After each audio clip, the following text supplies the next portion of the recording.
नमस्कार विद्यार्थी मित्र हो आजच्या व्हिडिओमध्ये आपण बघणार आहोत नेताजी सुभाषचंद्र बोस यांच्याविषयी एक अतिशय जबरदस्त भाषण।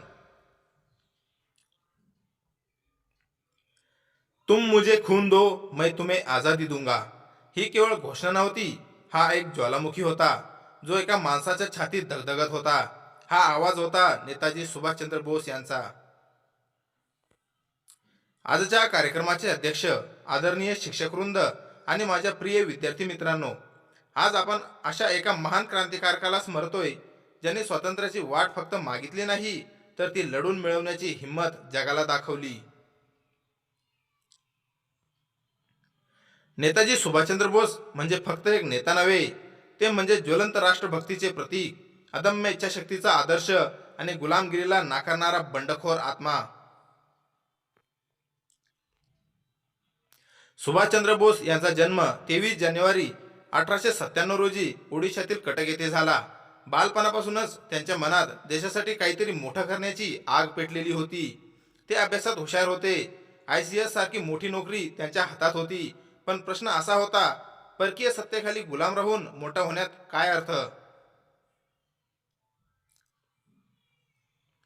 नेताजींनी ती नोकरी लाथ मारून सोडली, कारण त्यांना खुर्ची नव्हे स्वातंत्र्य हवं होतं। जिथे काही नेते चर्चा करत होते तिथे नेताजी कृती करत होते। जिथे काही जण वाट पाहत होते तिथे नेताजी रणांगणात उतरले। त्यांनी उभारली आझाद हिंद फौज।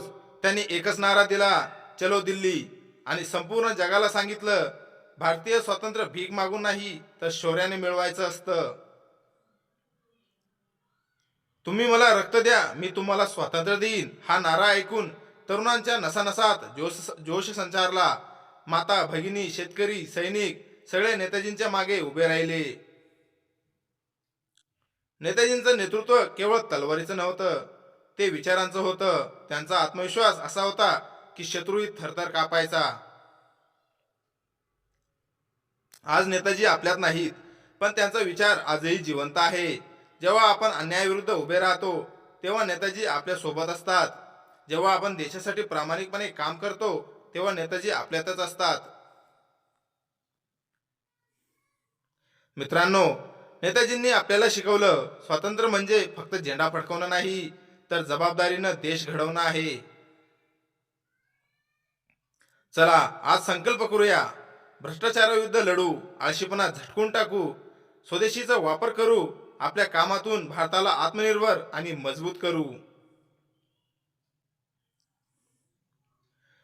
मी माझं भाषण नेताजींच्या शब्दांनीच संपवतो। एक विचार, एक ध्येय आणि एक निर्धार देशाचं भविष्य घडवू शकतो। जय हिंद, जय भारत।